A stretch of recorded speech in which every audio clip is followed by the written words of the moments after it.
الله أكبر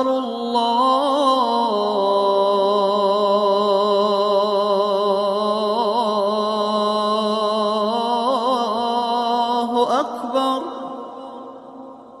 أشهد أن لا إله إلا الله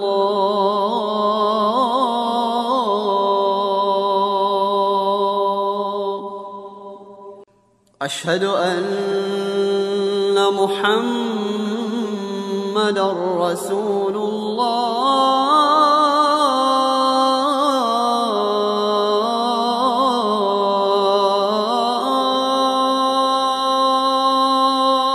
Auzu billahi minash shaitanir rajim. Bismillahir rahmanir rahim. Wa salatu wa salam ala rasulullah. Chers frères et sœurs en islam, qu'il me soit permis de vous adresser le salut des hommes du paradis, le salut fraternel, le salut de la miséricorde, le salut d'Allah Azza wa Jal. Salamu alaikum wa rahmatullah wa barakatuh. Et les femmes divorcées doivent observer un délai d'attente de 3 menstrues. Et il ne leur est pas permis de taire ce qu'Allah a créé dans leur ventre, si elles croient en Allah et au jour dernier. Et leurs époux seront plus en droit de le prendre pendant cette période, s'ils veulent la réconciliation. Sourate 2, la vache Al-Baqarah. Mesdames et messieurs, bonsoir. Merci de nous suivre sur RTI 1. La problématique sera développée au cours donc de cette émission, va porter sur le divorce en islam. Pour en parler, 2 invités, et non des moindres, 2 hommes de Dieu. Il s'agit donc de l'imam Issouf Doumbia. Il est imam à la mosquée Salam du Plateau. Et l'imam Harouna Kone, imam principal de la mosquée du centre hospitalier et universitaire de Trècheville. Imam Doumbia, salam alaikum. Wa alaikum salam wa rahmatullahi ta'ala barakatuh. Imam Kone, salam alaikum. Wa alaikum salam wa rahmatullahi wa barakatuh. En tout cas, merci d'avoir accepté notre invitation. Alors, on va tout de suite voir le premier élément vidéo. Il s'agit donc du reportage d'Ido Georgette. Elle allait tourner, n'est-ce pas, à Abobo, plaque Anador. Elle a rencontré cette femme divorcée qui vit avec ses 4 enfants. Quartier Plaque Anador, dans la commune d'Abobo. C'est ici qu'habite, sans manquer Nyele Korotoum, la trentaine révolue et ses 4 enfants, depuis qu'elle est partie de son foyer. Les parents du père de mes enfants n'ont jamais été présents depuis qu'il nous a quittés. Donc les charges de mes enfants me reviennent. Que ce soit scolarité, nourriture, tout me revient. Donc je vous en prie, si vous pouvez m'aider à subvenir à leurs besoins.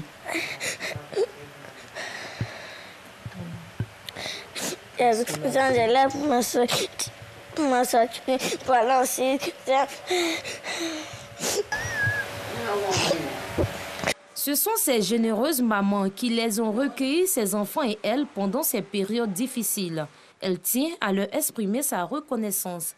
Je vis avec une vieille de bonne volonté dans le quartier qui m'a accueillie dans sa maison. Sinon, je suis orpheline moi-même de père et de mère. Pour subvenir aux besoins de ses enfants, Korotoum obligé de faire du bénévolat dans un établissement scolaire. Je suis dans l'enseignement bénévolat. Le paiement même, c'est pas trop ça. Mais avec le peu que je gagne, j'arrive à m'en sortir un peu.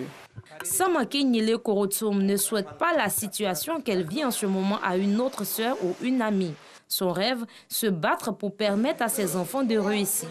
Pour cela, elle dit compter sur l'aide des personnes de bonne volonté.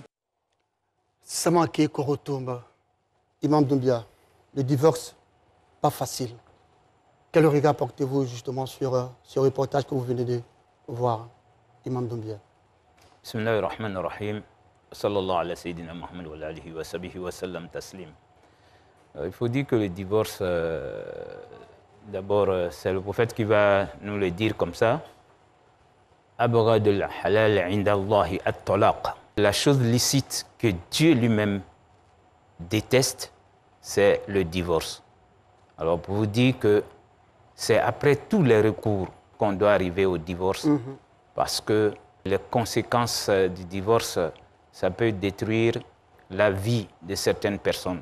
Vous allez voir des gens souvent, ils sont marqués à vie parce que les enfants, surtout issus de foyers pareils, c'est des enfants qui vont vous dire que ils ont été orphelins alors que les deux parents vivaient. C'est le divorce qui peut produire cela. C'est pourquoi, en tant que musulman, de la manière que tu cherches à te marier, il faut comprendre comment est-ce que je dois divorcer. C'est pourquoi, avant de marier les gens, il est même mieux qu'on les prépare déjà à ce qui peut les amener à éviter le divorce. Le divorce. C'est vraiment important. Imam Harouna Koundé, à ce reportage, beaucoup d'émotions. Il est important qu'on enseigne aux musulmans comment divorcer. Et même quand on a divorcé, quelles sont les responsabilités qui nous attendent. Parce qu'il n'est pas normal qu'après avoir divorcé, qu'on abandonne sa famille. Et quand les enfants réussissent, c'est maintenant qu'ils viennent pour essayer de faire la réconciliation. Parce qu'il y a un intérêt qui est là. Il y a des façons de faire, humainement parlant, religieusement parlant, c'est pas bon. C'est pourquoi j'ai dit à nos frères et à nos sœurs, respectons les principes de l'islam, ne soyons pas laxistes. Si on respecte les principes de l'islam, ça va nous éviter beaucoup de choses.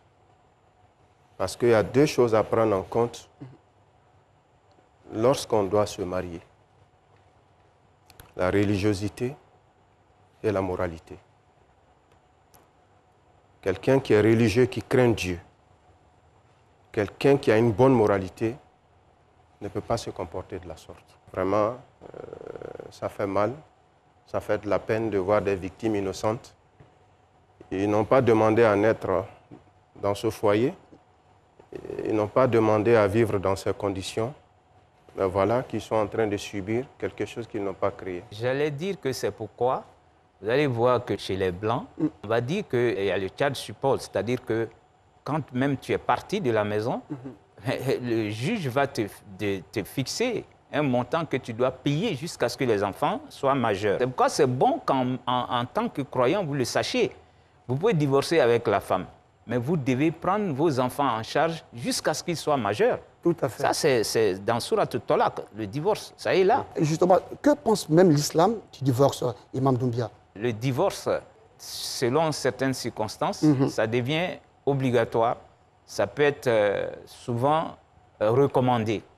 Mais sinon, voilà la chose que Dieu permet au cas où vraiment on trouve qu'il n'y a plus de solution pour que la situation qui se présente entre deux personnes qui étaient des conjoints, si on trouve qu'on ne peut plus rien faire pour qu'ils soient réconciliés, ben, la solution finale est d'aller au divorce. D'accord. Alors, Imam Koundé, pourquoi tant de divorces observés dans notre communauté, surtout chez les jeunes? Tout dépend de la perception même qu'on a du mariage. On se marie pourquoi? Si c'est pour satisfaire la libido, ben, on dit qu'il voyage loin, ménage sa monture. Une fois qu'on est émoussé, c'est fini. Il n'y a plus d'intérêt là. Il y a ça. Il y a aussi le fait qu'on n'est même pas préparé au mariage. Je me plais à le dire, je dis, les gens parlent tout le temps de lune de miel, mais on oublie que le départ, c'est le miel, à la fin, c'est le miel. Mais entre les deux miels, là, il y a l'une de piment, il y a l'une de citron, il y a l'une de vinaigre. Il y a les difficultés, il y a les écueils. Voilà. Justement. Donc, quand on se limite au miel, on pense que tout est miel. Et quand on va découvrir autre chose là-dedans, qu'on n'est pas préparé à cela, ça peut créer des problèmes. En plus de ça, quand tu regardes aujourd'hui la façon dont on se marie, on est laxiste sur les bords. Oui. Parce que Rasoul sallallahu alayhi wa sallam te dit « Iza ja'akum man tardawna khuluqahu wa dinahu fazawijuhu » Celui qui vient demander la main, regardez la religiosité, regardez la moralité. Si ces deux critères-là sont remplis, mariez-vous. Mais si vous ne regardez pas ça, on regarde la beauté, on regarde le rang social. En fait, les choses éphémères qu'on regarde. Bien sûr. Et plus tard, on est rattrapé par ces choses-là. L'imam qui célèbre le mariage, il célèbre avec 3 versets. Tous ces 3 versets commencent par la crainte de Dieu. Craignez Dieu, craignez Dieu, craignez Dieu. Oui. On a demandé à un sage, mais pourquoi craindre Dieu, craindre Dieu, craindre Dieu? Il dit oui. Quand tu donnes ta fille à quelqu'un qui craint Dieu, tu as 2 garanties. S'il aime ta fille, il va la combler, il va lui donner tout ce dont elle a besoin. Si le jour qu'il a de l'aversion pour elle, il va craindre Allah, il ne va pas la maltraiter, il ne va pas l'opprimer. Tout à fait. Donc, ce critère important, comme je l'ai dit, qui doit être le point de départ, on s'en fout de ça. Et par la suite, nous sommes rattrapés par les choses que nous entendons, que nous voyons, qui n'honorent pas l'espèce humaine, à plus fort dire quelqu'un qui croit en Dieu et qui dit suivre l'islam. En tout cas, si vous croyez en Dieu, vous ne devez pas vous comporter comme on vient de le voir dans le reportage. Est-ce que l'immaturité aussi des mariés n'est pas aussi à la base justement du divorce? On peut le dire comme ça, il y a l'immaturité, mais je pense qu'il serait mieux aussi qu'on amène les gens à apprendre leur religion. Pour reprendre encore le prophète, il va dire An-nikah min sunnati wa man ragaba an sunnati falaysa minni. On dit que le fait de se marier est sa tradition. Et si vous refusez de vous marier alors que vous avez les moyens, vous n'êtes pas de sa communauté. Donc, c'est un acte d'adoration d'Allah, le mariage. Alors, pour adorer Dieu, il faut apprendre. C'est pourquoi, nous, au plateau, le recteur a dit « Je ne voudrais plus qu'on marie des gens ici et qui ne savent pas quels sont les droits du conjoint qui deviendront des devoirs pour la mariée et quels sont les droits de la mariée qui deviendront des devoirs pour le mari et qu'est-ce qu'il faut faire pour éviter le divorce. » Les gens doivent prendre au moins 3 séances comme ça et qu'on leur pose des questions. Et le jour du mariage lui-même, qu'est-ce que le prophète vous demande de faire dans cette nuit-là pour poser votre famille? Parce que c'est à partir de cette nuit que vous allez établir votre famille. Donc, ces cours-là, on doit les donner. C'est pourquoi j'ai dit que vraiment, il y a l'immaturité, il y a le manque de préparation aussi à aller vivre ensemble. Tout à fait. Alors, c'est vrai qu'on l'a vu dans le reportage, cette dame et ses enfants, ce que nous décrions aussi sur le plateau, c'est le fait que ces enfants soient abandonnés par leur père. Mais qu'est-ce qui s'est passé? Bon, on ne le sait pas. Est-ce que aussi, c'est pas parce que des femmes, justement, tiennent mal leur foyer qu'on constate des divorces? Souvent, la femme peut être aussi à la base. C'est pourquoi c'est mieux de préparer le couple à l'avance pour que la femme sache que si je m'en vais vivre avec l'homme, voilà ce que Dieu me demande de faire. Alors, ce qui va nous amener à dire à cette femme, est-ce que tu as respecté les 5 droits que le prophète va dire par rapport à l'homme, qui étaient tes devoirs. Parmi ces droits-là, on va dire, une fois que tu vas entrer dans la maison de cet homme, tu ne dois plus sortir pour aller quelque part, il faut que tu demandes son accord. Aujourd'hui, on voit des femmes qui prennent l'avion pour aller jusqu'à Dubaï ou bien en Chine faire leurs emplettes. En partant, c'est la bonne qui doit informer le monsieur. Aujourd'hui, le téléphone a résolu ce problème. Appelle, chérie, je m'en vais à tel endroit pour telle cérémonie. Il doit être informé et qu'il soit consentant que tu te retrouves là-bas. Imam, le téléphone aujourd'hui, dans les foyers. Bon. Et quand on appelle monsieur, il perd le réseau dans le salon, il part ailleurs, ou madame va dans la chambre, dans la salle d'eau pour aller communiquer, on se cache le téléphone et tout ça. Est-ce que ça n'y a pas de suspicion dans le foyer? Le mariage, c'est un rapport de confiance. Quand la crise de confiance s'installe, il y a problème.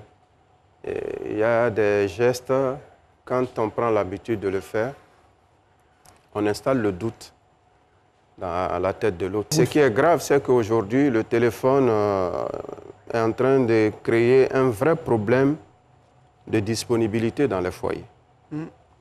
Et parce qu'aujourd'hui, on est tellement accroché à son téléphone que même dans le lit conjugal, on continue de naviguer. De naviguer, vous l'avez dit. Oui, oui. Quel est le message que tu es en train de transmettre? Celui qui est là, tu t'en fous de lui. Tu n'es pas prêt à communiquer avec lui, tu es dans le monde virtuel. Mais s'il devient laissé pour compte, on ne sait pas la langue, comment il peut être amené à se comporter. Malheureusement, c'est ce qui se passe aujourd'hui. C'est ce qui se passe. Et la communication est devenue tellement difficile dans les foyers, parce qu'aujourd'hui, il y a un fléau qui est là, et ça, on ne le dit pas. La chefferie des hommes, c'est contesté. L'homme est l'homme. La femme, c'est la femme. Chacun doit rester dans son orbite. La femme doit rester dans sa féminité. Mais aujourd'hui, la féminité même est en train d'échapper aux femmes. Je me rappelle une fois, je suis intervenu dans un foyer qui était en train de divorcer. Quand je suis arrivé, le monsieur m'a dit, il dit, Imam, j'ai honte de te parler, mais je vais te parler. Fais à cause de Dieu. Dis à mon épouse, depuis que je suis né, je n'ai jamais aimé une femme comme elle. Et je ne pense pas que je vais aimer une femme comme elle. Mais pardon, demande à ma femme, à cause de Dieu, elle n'a qu'à devenir femme. La féminité qu'elle a perdue, là, c'est ce que je suis allé chercher dehors. Donc, voyez-vous, tout est devenu confus. On dit que c'est l'homme et la femme qui se marient. Mais l'homme n'est pas appelé à vivre avec une femme avec un cœur d'homme. Donc, il y a problème. Il y a conflit d'autorité. Donc, aujourd'hui, la réalité est en train de nous rattraper. Tout est confus. Tout est confus. Dans nos familles, vous avez plein de femmes qui ont été éduquées pas pour être femmes. Non. Ah bon? Mais oui. Et comment, elle a été éduquée pour être cadre, pour être haut cadre, pour être intellectuelle. Mais tout ce qui peut caractériser une femme au foyer, elle l'ignore. Un vieux me disait autrefois, il dit, mon fils, il dit, j'ai pitié des enfants d'aujourd'hui. Ils ont eu des femmes pour les accoucher, mais ils n'ont pas eu de maman pour les éduquer. Ça, c'est profond. Hein. C'est profond. Alors, on vous sait vraiment très, très ému. Alors, chers hommes de Dieu, ensemble, nous allons voir ce que pensent les populations de ce sujet. C'est tout de suite sur le micro-trottoir. Il faut connaître d'abord les réalités du mariage avant de se marier. Voilà, on ne se marie pas comme ça par simple volonté. Voilà, il y a certaines conditions aussi, certains critères aussi qu'il va falloir connaître avant de rentrer dans le mariage. Il faut savoir, est-ce que les normes du divorce sont respectées? Voilà, est-ce que quand on se marie, si on doit divorcer, est-ce qu'on a respecté ces normes-là, islamiquement parlant, je vais dire. Maintenant aussi, il faut dire, la jeunesse, on est un peu surexcité. On se marie à la va-vite, dès qu'on croise quelqu'un, on veut se marier et tout. Il faut d'abord... Nos parents le font, hein, parce que nos parents, avant même de te donner une femme, ils vont d'abord regarder dans la famille, est-ce que la femme est une bonne femme, est-ce que et tout. Donc, je me dirais que ce qui est la cause, c'est la non-vérification. Voilà, de deux personnes qui veulent aller ensemble. Lorsque nous savons pourquoi nous nous marions, pour quel objectif nous nous marions, je pense qu'on aura une vie assez stable et également aussi on va plus durer également aussi dans le mariage. Mais quand nous nous marions sans avoir d'objectif au préalable, sans savoir pourquoi nous nous marions, voilà, je pense qu'il y aura forcément, n'est-ce pas, des divorces que nous constatons ça et là. Imam Doumbia, vous venez d'écouter, n'est-ce pas, ces populations. Il y a un qui parle même d'enquête que l'on menait auparavant dans des familles avant donc d'épouser la femme. Ce n'est plus le cas aujourd'hui. Oui, alors que c'est ce qui est demandé religieusement. Et on a vu nos parents avoir cette bonne habitude. Lorsqu'on doit te chercher une femme, on va d'abord voir comment la mère de cette femme-là se comporte dans le foyer avec son mari. Parce que c'est celle-là qui va éduquer cette femme qui va venir dans la famille. Donc, si on va trouver que c'est une bonne mère, alors on s'en va et on demande la main de la fille. Et voilà. La spiritualité, l'éducation de la mère. Surtout, c'est deux choses. C'est-à-dire la moralité, la spiritualité. Pour que vraiment, cette femme qui va venir, elle va nous donner notre descendance. Donc, on ne va pas prendre n'importe qui. Mais n'oublie pas de commencer par le commencement. Il faut faire une istikhara, qui est la consultation divine. Mais ça se fait comment? Tu fais 2 rakats. Après tes 2 rakats, alors tu vas invoquer Dieu et dormir avec cette invocation. C'est-à-dire, après tes 2 rakats, Seigneur, je viens te consulter par ta connaissance, parce que c'est toi qui connais l'apparent et le caché. Je te consulte parce que tu es l'omnipotent, l'omniscient. Seigneur, je veux me marier à un tel. Tu dis le nom. La femme peut le faire pour elle-même comme l'homme peut le faire pour soi-même. Bien sûr. Seigneur, je veux me marier à un tel. Si tu sais que me lier avec cette personne dans la vie conjugale est un bonheur pour moi dans ma vie présente et dans ma vie future, alors, Seigneur, réalise mon vœu, qui est que nous voulons nous marier. Facilite le mariage et bénis-le pour nous. Voilà les 3 choses qu'il ne faut pas oublier de dire. Bien sûr. Alors, réalise, facilite et bénis ce mariage pour nous. Par contre, Seigneur, c'est toi qui connais. Si tu sais que me marier avec un tel ou une telle n'est pas bonheur pour moi dans ma vie présente et dans le futur, alors, Seigneur, éloigne-le de moi. Éloigne-moi de lui et donne-moi le bonheur par le moyen que tu veux et amène-moi à l'accepter. Parce que Dieu peut t'envoyer ton bonheur, toi-même tu peux refuser. Bien sûr. Mais combien de personnes qui vont passer par cette voie avant de se marier? Imam Koné, est-ce que l'adultère n'est pas aussi la cause des mariages constatés maintenant? Bon, c'est la gangrène, je dirais, de notre société. Et le pire, c'est qu'aujourd'hui, c'est devenu chose normale. Mais quand tu parles de l'adultère que tu condamnes, d'autres s'étonnent. Les gens s'étonnent et te posent la question de savoir ça fait quoi. Or, le prophète sallallahu alayhi wa sallam, depuis son époque, il s'inquiétait déjà de cette situation. Parce qu'il dit Kayfa bikum iza ra'aytumul ma'ruf munkaran wal munkar ma'rufan. Il dit, mais quel sera votre sort si l'illicite devient licite? Mais la désobéissance à Dieu, si ça ne te choque pas, ça veut dire que tu as un cœur malade, ta foi est malade. C'est ce que ça veut dire. C'est la gangrène. Qu'est-ce qui peut faire plus mal à une femme que de savoir que son mari la trompe? Et toi, l'homme qui t'adonne à ça, mais tu t'exposes à la colère de Dieu. Il y a aussi des maladies. Voilà. Non, mais il y a plein de gens qui ont donné le VIH-Sida à leurs épouses. Il y a plein d'hommes. Vous savez de quoi vous parlez, surtout que vous êtes... Moi, je suis à l'hôpital, donc je vis ça. Je vis ça au jour le jour. Il y a plein d'hommes qui ont infecté leur femme. Non seulement vous pouvez prendre le VIH, les IST, les MST, même l'hépatite B. L'hépatite B, c'est plus grave que le sida. Bien sûr. Vous pouvez prendre ces maladies-là. Et vous allez venir contaminer votre femme. Mais en dehors de ça, mais Rasoul dit sallallahu alayhi wa sallam, celui qui s'adonne au vagabondage sexuel, il y a 3 choses qui l'attendent. Soit il aura une courte vie, soit il aura une maladie incurable, ou il va finir sa vie pauvre, misérable. Et ça, c'est la sanction. Pour enchérir ce qu'il dit, c'est-à-dire, voilà, l'inconvénient dans cette vie de dunya, et l'inconvénient aussi, à l'au-delà, il y en a 3.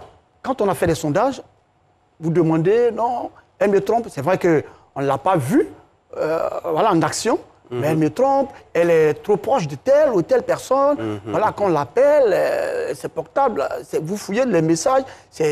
Donc, je me dis, est-ce que les femmes aujourd'hui aussi n'ont pas cette palme d'or que les hommes avaient par le passé? Oui, vous savez, quand le religieux parle, on trouve qu'il exagère, on trouve qu'il n'est pas moderne, on trouve qu'il en veut à la femme. Non, en fait, la femme elle-même doit savoir qu'elle doit se protéger. Elle a sa dignité. Elle a sa dignité, elle a son honneur de femme, elle a sa foi de musulmane, mais quand tu es musulmane, il y a des choses que l'islam t'a enseignées en te disant il faut faire ces choses-là à minima pour ne pas t'exposer. Bien sûr. Même au niveau de la voix, Dieu demande à la femme d'avoir une voix ferme pour ne pas que celui qui l'entend pense que... C'est-à-dire qu'il ne faut pas qu'il y ait de confusion. Mais quand on entretient ces confusions et autres-là, mais au finish, la personne qui a un cœur malade peut penser que non, ou bien même peut-être que c'est ça. Ouais. Voilà. Mais si vous attirez les hommes vers vous, à travers vos tenues, à travers vos propos, à travers vos faits et gestes, ben, ils vont mordre à la maison. Justement. Et c'est là qu'il y a le problème. Il faut éviter de provoquer. Ben justement, voilà. il faut éviter de provoquer. Or, tu as des femmes, même dans le regard, elles provoquent. Bien sûr. Même dans oui. Le regard, effectivement. Voilà. Même dans les propos, elles provoquent. Même dans sa tenue vestimentaire, elles provoquent. Alors qu'elles oublient que les hommes, l'avaient dit, sont les voilà. champions. Donc, s'il a affaire à un cœur malade, ben, ouais. Elle risque de tomber dans justement. le panneau. Et c'est là que les harcèlements commencent après. Non, un tel Marcel, un tel... Non, ça dépend de comment tu te comportes. Imam Doumbia, pour l'un des partenaires qui ne respecte pas les parents du marié ou de la mariée, est-ce que cela aussi peut être la cause d'un divorce? Oui, ça peut être la cause du divorce. En islam, quand on se marie, ce n'est pas à l'homme seulement qu'on se marie. Voilà. C'est pourquoi, si vous avez remarqué, nos parents, même quand ils mariaient les gens, les concernés ne venaient pas sur place. C'est les deux familles qui envoyaient les représentants de la famille pour que les enfants comprennent. Le soir, si on s'en va te donner en tant qu'épouse, on te remet d'abord aux parents pour qu'à leur tour, ils te remettent à leur enfant. Et donc, cet enfant-là ne peut pas divorcer parce que les choses ne vont pas bien. Mais lorsque toi, tu arrives, de la manière que tu respectais tes parents, tu ne viens pas respecter les parents de ton mari, ou bien toi qui es l'homme, tu ne respectes plus les parents de la femme, ben c'est une manière d'arrêter ce mariage-là. Alors que le prophète nous dit « Ridallahi fi ridal walidayn wa saqtillahi fi saqtihima ». L'agrément de Dieu est lié à l'agrément des parents. Et le courroux de Dieu est lié à leur courroux. Vous l'avez dit à l'entame donc de cette émission que la chose illicite que Dieu déteste, c'est le divorce. Et quand la vie est invivable, intenable même dans le foyer, qu'est-ce qu'on fait? Est-ce qu'il faut rester dans cette mauvaise ambiance ou alors se séparer? Oui, c'est-à-dire quand la vie est invivable, il faut forcément voir ce que Dieu nous propose toujours à partir de son livre. La femme peut être rebelle. وَالَّتِي تَخَافُونَ نُشُوزَهُنَّ فَعِزُوهُنَّ وَاهْجُرُوهُنَّ فِي الْمَضَاجِعِ وَاضْرِبُوهُنَّ. Quand tu regardes comment Dieu lui-même voudrait qu'on se prenne, lorsque la femme ne vous comprend pas, discutez, communiquez avec elle. À votre propre niveau, il faut trouver toujours la solution de votre problème.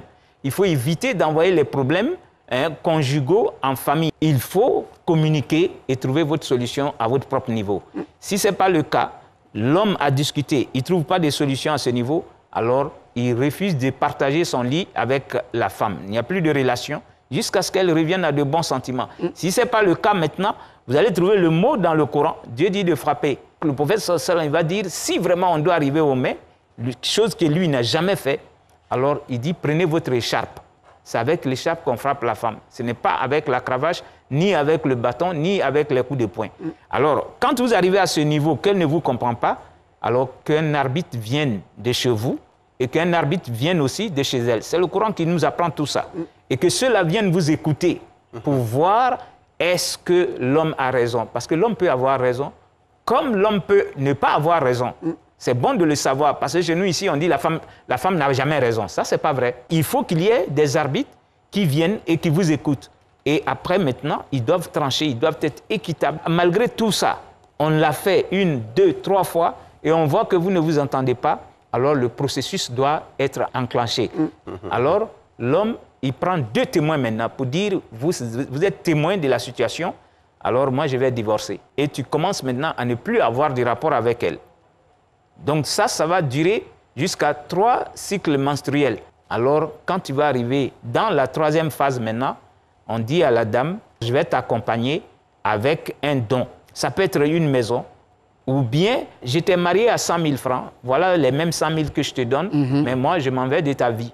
Lorsque vous êtes à 2 jours, ou il y a 1 semaine de la fin de l'échéance, c'est permis pour l'homme qui dise, bon, ma chérie, revenons à de bons sentiments. Ou bien, pour ce que je te reprochais, comme tu es revenu à de bons sentiments, on informe les témoins pour leur dire, je voulais divorcer, moi et ma femme, on a arrêté et c'est fini. Et là, ça se fait comment? Si vous avez eu des rapports, ça veut dire que tout est mis à plat, on va sur de nouvelles bases. Nous allons marquer une pause pour voir ce témoignage de cette femme qui a divorcé et qui nous parle de sa situation difficile. J'ai été mariée en 2018, après une semaine de mariage, mon mari me battait, ne me donnait pas à manger, il était violent avec moi. Donc après ça, je suis tombée enceinte et c'était devenu vraiment compliqué. Bon, pendant tout ce temps, je n'ai rien dit à mes parents. Je voulais arranger les choses entre moi et mon mari. Donc quand eux, ils ont su ce qui m'arrivait là-bas, mes parents ont dit à lui-même, ses parents, puisque j'étais enceinte, qu'il s'occupe de moi, de la grossesse, dont il a refusé de s'occuper de moi. Mes parents m'ont récupérée et ils se sont occupés de moi, de la grossesse jusqu'à l'accouchement. Même à présent, c'est eux qui s'occupent de moi, ils s'occupent de mon enfant. Elle a 2 ans maintenant. Alors, Imam connaît, voilà le témoignage de cette dame. Est-ce que battre une femme dans le foyer ne peut pas lui donner ces droits-là de partir de chez vous? Oui, la violence conjugale est un motif de divorce. Si la santé de la femme et sa vie ne sont pas préservées, elle a le droit de demander divorce pour cause de violence conjugale. Voilà, donc il faut que c'est le lieu quand même d'interpeller les hommes. Notre modèle, c'est le prophète Mohammed sallallahu alayhi wa sallam. Comme Youssouf Doumbia l'a dit tout à l'heure, il n'a jamais porté la main à une femme. La violence n'est pas quelque chose à cautionner. Bien sûr. Dans le foyer. Mais parfois aussi, il faut que les femmes comprennent qu'il ne faut pas pousser l'homme jusqu'à dans son dernier retranchement. Je suis allé dans une localité, j'étais avec mon épouse. Je lui disais comme ça, il dit, mais l'homme là, il a quel problème? Chaque fois, c'est lui qui est en train de frapper sa femme. Madame me dit, Oussaz, il faut laisser ça. Et c'est la femme là même qui cherche. Il dit, mais comment quelqu'un peut chercher pour qu'on... Il dit, Oussaz, je vais t'expliquer. Après, il m'a pris de côté. Il dit, quand on est assis en cause comme ça, tu l'entends dire, ça veut dire... Son corps la démange. Ah bon, elle cherche quelqu'un pour gratter. Voilà. Donc, elle va provoquer son mari. Et tu entends des coups, bouc, bouc. Il dit, mais je ne croyais pas. On a fait une semaine là-bas. J'ai mené mon enquête. Effectivement.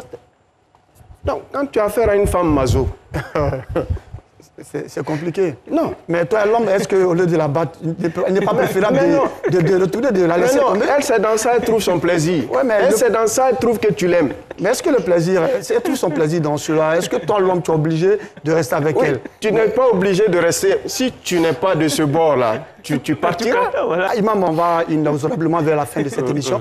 Mais pourquoi est-ce que nos mamans, avant, ont réussi justement à préserver leur foyer jusqu'à la mort?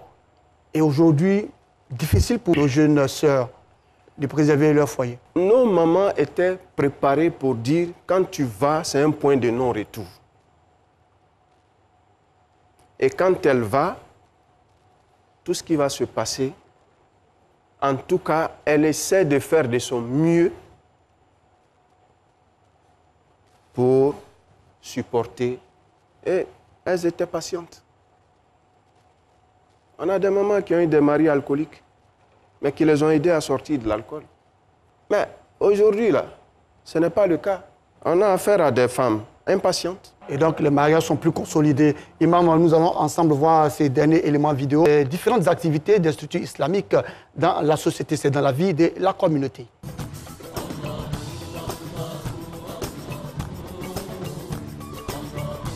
Le rêve de feu Abdoulaye est devenu réalité. Après son décès, son épouse a réussi à construire une mosquée à Akandje Oribat 2 de Bingerville, la mosquée Kouba. Édifice religieux inauguré et son imam principal intronisé. Nous-mêmes, nous sommes fiers aujourd'hui de voir ça. Parce que ce n'est pas donné à tout le monde. On est même fiers de notre petite sœur. La femme pouvait ne pas même faire cette réalisation. Elle n'avait pas le compte à rendre à quelqu'un.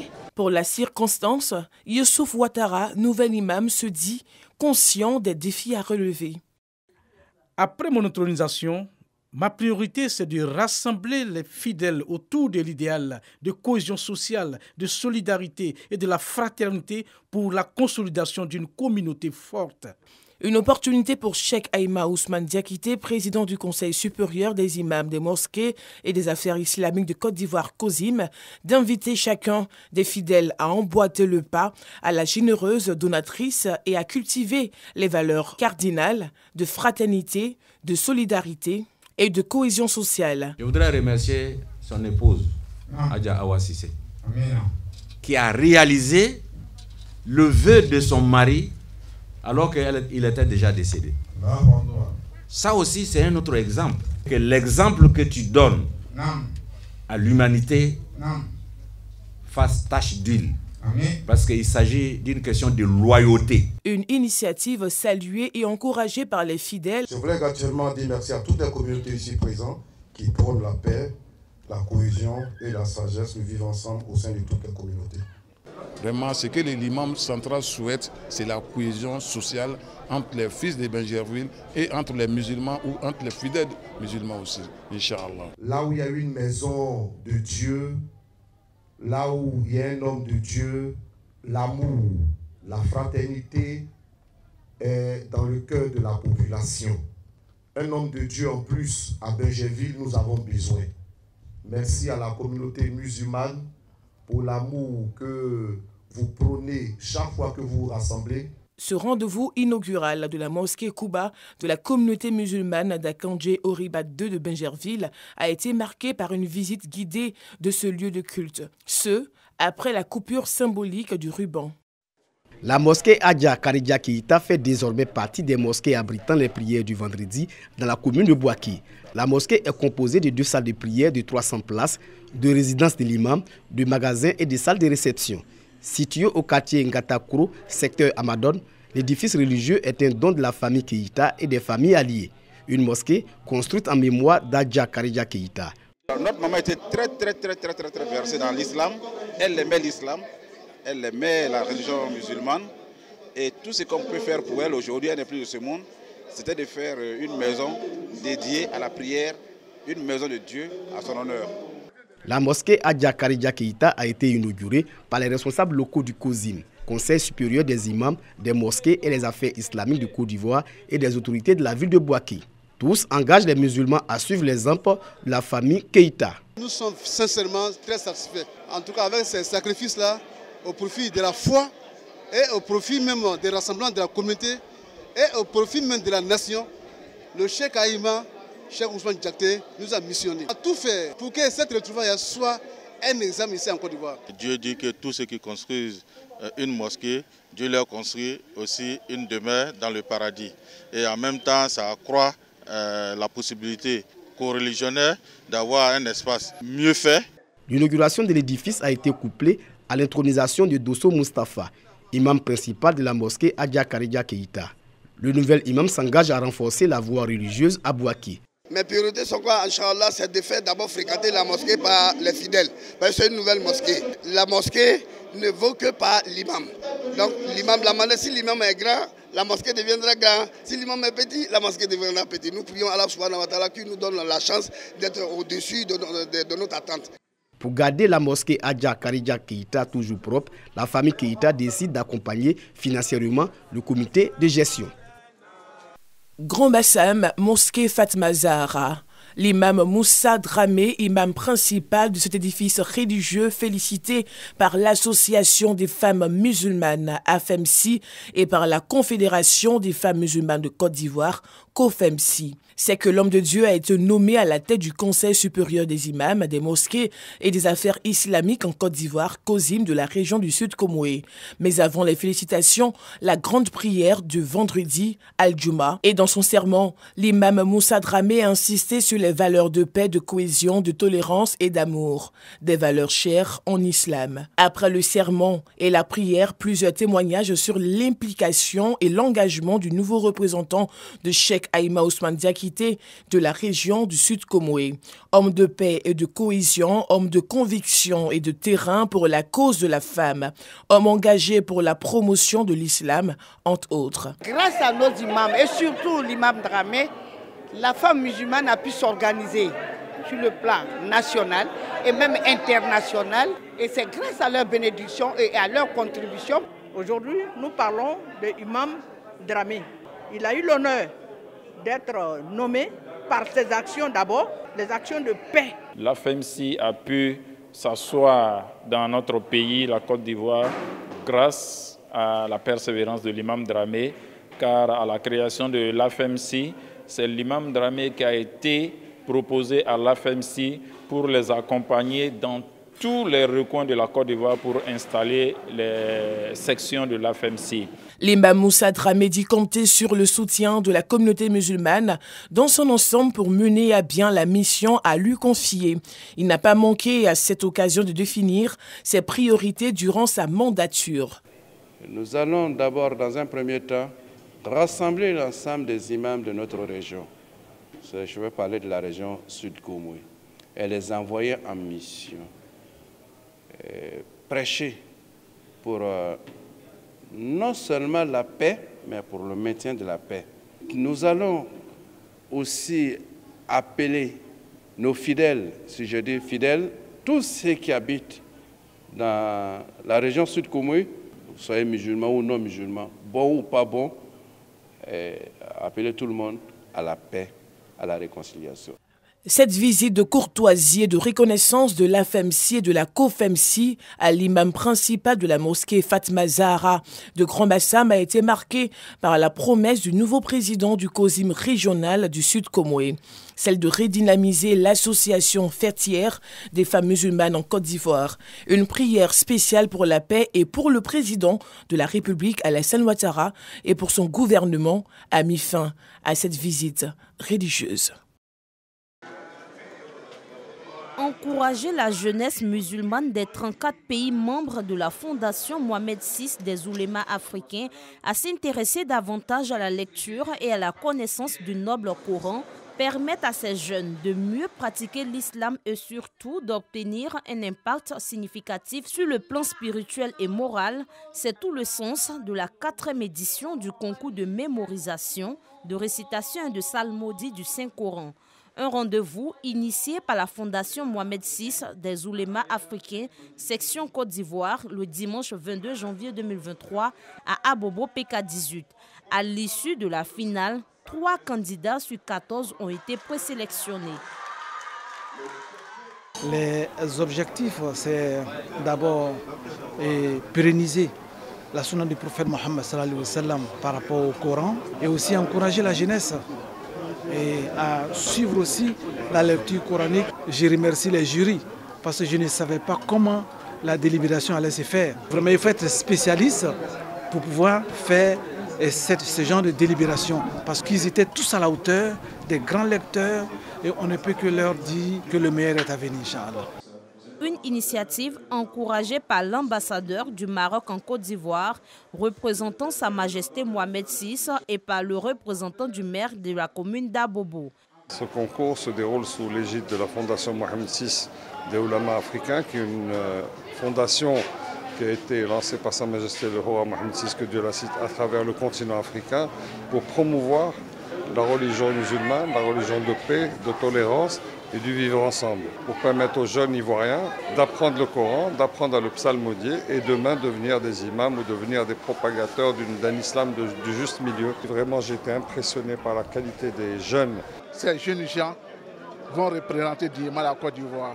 Je voudrais les féliciter pour cette marque de confiance et je voudrais leur dire qu'ils ont le soutien de la première magistrate de la commune, son excellent Kandia Kamara. Les lauréats du concours ne cachent pas leur satisfaction. Pour apprendre le Coran, il n'y a pas l'handicap. Même les sourds apprennent le Coran. Voilà, les mieux aussi apprennent le Coran par tafsir, Inch'Allah. Donc tout le monde peut apprendre le Coran. C'est Allah, c'est lui qui m'a permis d'être premier par sa grâce. Inch'Allah, on va faire une préparation plus dure que celle-ci, Inch'Allah, pour aller gagner. Les 3 vainqueurs du concours de mémorisation, de récitation et de psalmodie du Saint-Coran participeront à la compétition internationale prévue au Maroc en mars durant le Ramadan 2023.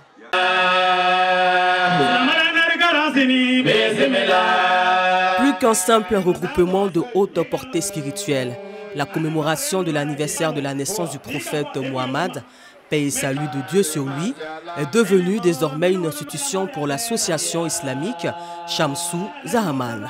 Une opportunité pour prôner les valeurs cardinales de la morale religieuse. Nous sommes réunis aujourd'hui pour célébrer le prophète sallallahu alayhi wa sallam et profiter pour exhorter le peuple ivoirien à la paix, à la cohésion sociale et au vivre ensemble. Une initiative soutenue par Imam Moukadam, prédicateur fidèle, élu et cadre de la commune d'Abobo. L'initiative est bonne. Cette année, c'est planté sur le signe de la paix, la cohésion. Et c'est ce thème que nous avons choisi. On fait qu'emboîter le pas aux autorités. Cette initiative permet de nous rassembler d'abord et de faire la promotion de l'islam et de faire beaucoup de prières pour la Côte d'Ivoire. C'est la paix nous cherchons en tout cas. C'est pourquoi tout le monde a été invité. Les cheikhs sont là, les imams sont là, les chefs coutumiers sont là, les musulmans et les non-musulmans. Tout le monde est invité. Nous allons prier ensemble pour que la paix règne. Cette activité religieuse, qui est à sa 14e édition, a été marquée par une séance de remise d'attestation de reconnaissance aux guides et fidèles qui apportent un soutien financier et moral pour la promotion de l'islam. Une prière spéciale a également été faite en faveur de la paix et la stabilité en Côte d'Ivoire. Après tout sur le plateau. Imam Doumbia, on va terminer l'émission, mais dites-nous avant, est-ce que la femme a le droit de demander le divorce en islam? Oui, la femme peut demander le divorce s'il y a des raisons valables. Par exemple, elle s'est mariée à toi parce que vous êtes musulman. Vous reniez votre foi musulmane. Elle a le droit de dire « je ne peux pas venir vivre avec quelqu'un qui a renié sa foi ». Ou bien elle constate des immoralités. Vous devenez tout d'un coup quelqu'un qui ne veut plus avoir les rapports par la voie normale que Dieu a prescrit. La femme a le droit de quitter ton mariage en ce moment. C'est cela. Alors, tu t'en vas t'adonner à l'alcool ou à la drogue. Alors, c'est la pauvre qui est en train d'en souffrir. Elle a peur que tu viennes lui faire des enfants qui seront alcooliques aussi. Donc, elle peut partir de ton mariage comme quelqu'un qui est très violent. Et celui qui s'est converti parce qu'il voulait d'une femme, et quand il a eu bien à se sûr, marier, mais c'est ça. Mais tu penses jouer avec Dieu. C'est pourquoi les imams doivent vérifier. Quand tu dois venir te marier à une femme, tu n'es pas musulman. On dit, ouais, il va se convertir aujourd'hui et puis on va faire le mariage. Pour moi, je ne vais jamais célébrer ce mariage. Parce que c'est vérifié là. C'est pour qu'on dise que, bon, on peut l'accepter. Mais généralement, 99% des cas, ces mariages, pareil, ne vont pas aboutir à la réussite. Alors, nous allons rester avec vous, Imam Doumbia. Vous allez nous résumer justement en quelques minutes. Voilà ce qui a été dit ici aujourd'hui, mais en anglais. We're going to say that our topic was about the divorce. We have to know that the marriage is worship of Allah subhanahu wa ta'ala. So you cannot worship Allah subhanahu wa ta'ala if you don't know how to worship Him. It's like a prayer. If you want to pray, you have to know how to worship Allah by the prayer. So to live with somebody and to go with this person in the paradise, because when you are with your wife here, if Allah subhanahu wa ta'ala make your marriage to be successful, He will continue in paradise. So that's why we have to take courses, to take classes about a marriage before we start to live together. So may Allah subhanahu wa ta'ala let us to follow the Prophet Muhammad sallallahu alayhi wa sallam, because he is the best model for humanity. Yes, very best model for humanity. Thank you very much, Imam. Alors nous allons avec vous résumer en malaké en quelques minutes ce qui a été dit ici aujourd'hui. Alhamdulillah, anya barot memin kambi ole furusai. Anga korosi furusa chaya nimbe bi. Slama mbe se furu ke chogoyala. Mote se furusa chogoyala. Aywa, fɛn b'a kɛla furusa caya nimbe bi. Ko caman bɛ yen min bɛ furu sabati an bannaw ma bi. Ni ka sɛbɛnniw filɛ, ni ka cɛkɔrɔbaw ka ladilikanw filɛ, i y'a muso tata i kan k'a lɔn, i y'a cɛ yɛrɛ fana tata i kan k'a lɔn.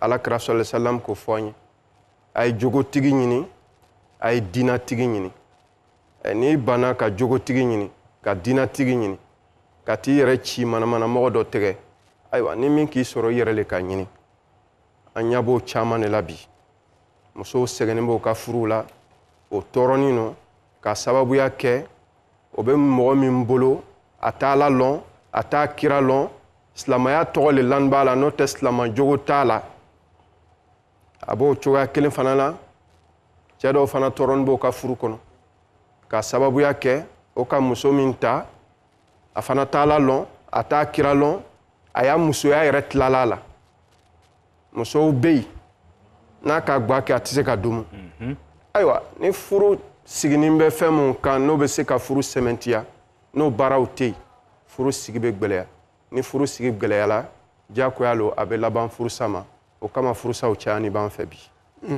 Alors merci à vous chers hommes de Dieu d'être passés sur ce plateau pour nous éclairer sur ce sujet du divorce.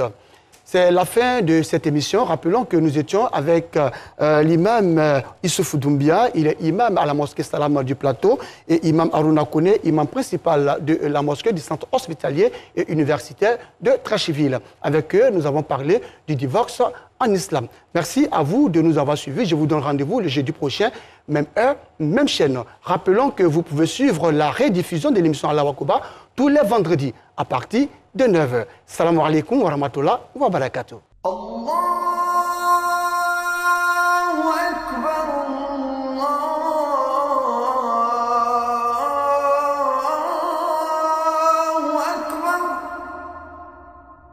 أشهد أن لا